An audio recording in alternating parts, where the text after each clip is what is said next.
What are subtle red flags at a job interview that say, working here would suck? I always ask about training and learning curves. Every job I've had that went wrong, I noticed that when that question came up, they stumbled. The current job I have, when I asked the question, they had sparks in their eyes as they explained the whole process from day one of shadowing to the transition to working solo. And even when COVID hit, they managed to continue without skipping a beat. They told me all about their generous severance packages. In the initial interview, Turnover City.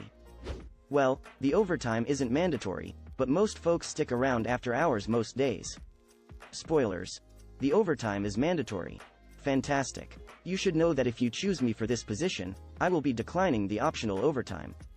I mean, if you're going to walk anyway, it might be funny to call their bluff. My wife actually did this on her interview about working on some Saturdays. She politely refused on grounds of traveling time but obliged to chip in from home if a client needed something urgently. She got the job. Was interviewed by a senior programmer and the department head. The department head was continuously making condescending remarks towards the other interviewer. Poor guy just sounded broken. Hope he's somewhere else now. On a second interview, the general manager brought me into the conference room with his 8 managers present. At first I thought it was a meet and greet, but no, they grilled me for an hour and a half. Didn't appreciate that, along with a couple other things, and politely withdrew from being considered. Couple months later, I'm playing in a ball tournament and come across one of the managers. I mentioned how weird that interview was. He says, "Weird for you? Ha, I found out then and there you were being interviewed for my job." Yep, dodged a bullet there. Once an interviewer straight up asked me if I had any trouble working for free on weekends. I told them my free time is more valuable than anything and that the only way that I would work a weekend is if they are paying me and if I felt like working a weekend. She got really mad at me and ended the interview right away. Biggest red flag I've ever seen, because they didn't even try to hide it. Since when is it legal to have employees working and not paying them? What a psycho. I was once part of a group onboarding for an IT job. They handed us all the one-page new hire contract, and everyone except me signed immediately. When I read the paperwork, I discovered we were signing a mystery document. Clauses included, "I agree to abide by the personal search and seizure security policy," attached. Without other pages, there was no way to determine what I was agreeing to. I kept requesting more and more pages until the HR drone said, "Okay, I guess me is just determined to hold everyone up. We will handle you separately if you're struggling so much." After I walked out and drove home, I called the hiring manager to apologize for not taking the job. He informed me that HR reported I had walked out after refusing to be drug tested. Last job I worked. Yay, everyone here is new, but it's totally because of COVID. The boss doesn't like people going out to get lunch because they're afraid you'll never come back, so being your own lunch, you'll get weird looks if you leave on time. It was a Chinese-owned company with heavy Chinese work culture influence, so you were expected to stay overtime all week. Also, the people here are nice, but it's pretty stressful. They're afraid you'll never come back, is so funny to me. My favorite is, "There's a lot of people waiting in line to work here, count yourself lucky."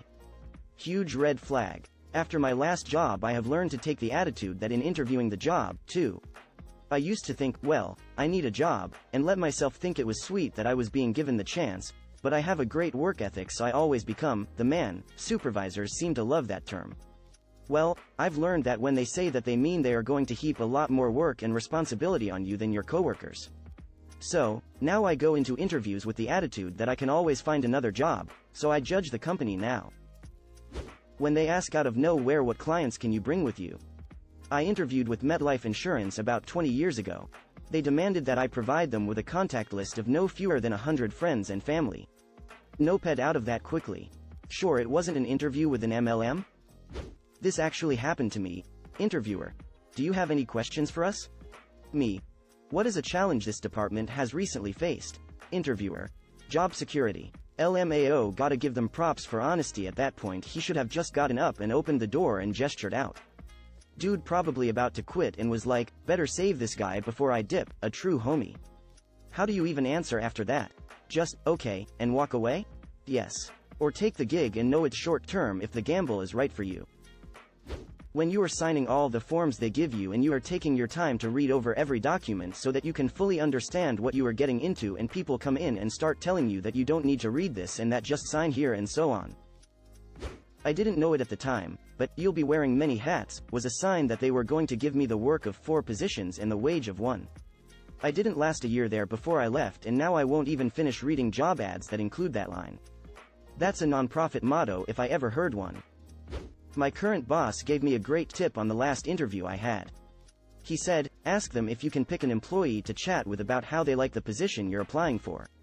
They'll give a better impression of the place than management. I got the job I was interviewing for.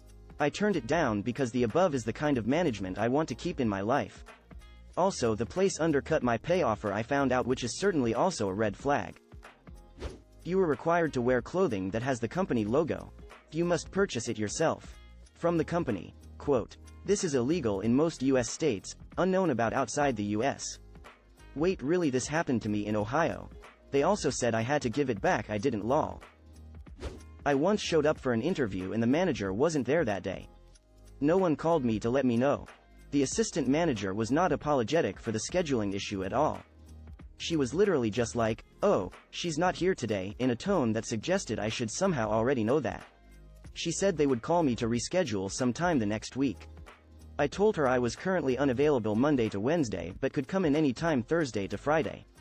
She said if I couldn't make time for the interview, I probably wouldn't be a good fit.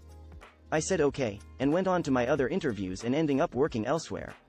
You'd think that would be the end of it, but both the manager and the assistant manager badmouthed me to a few other people in the industry, including one of my friends.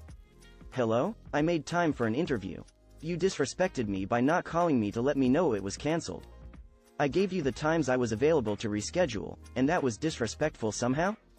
I would be livid. Definitely shows a complete disregard for your time. When you ask, what do you like about working here, and the interviewer talks about the location of the job, it's a great place to live, instead of the actual job. I asked this at one of my first interviews right out of school. My interviewer went, that's a good question, and was ruminating for a good 2 minutes. She went with, we get pretty good parking spots, and quickly followed with, and the people are nice. People are nice is actually a good one. Sometimes can be the only real reason that the work doesn't outright suck. We only want the best of the best. Me. How much are you paying? Minimum wage. This actually happened with me, but at a professional scale. At the time, I was unhappy with my current job because I was underpaid and constantly having to work extra to make up for the incompetence of someone who made significantly more than I did. This company was trying to recruit me and their pitch was that they didn't hire employees who didn't pull their own weight. They pushed this message really hard in each interview. When it came time for salary negotiations, they got exasperated and made it clear they thought I was overpaid. They were hoping to pay a salary that'd be an insult to anyone talented.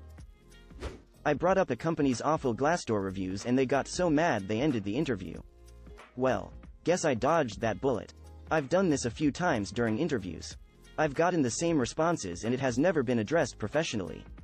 Even when companies have stellar reviews, I like to ask about their online reviews. It shows me their reactions to stressful situations. I also figure they're looking at everyone's LinkedIn or whatever, so if they judge me by my online presence, I don't see why I can't do that to them. I'm not obligated to work for someone simply because they extended an interview.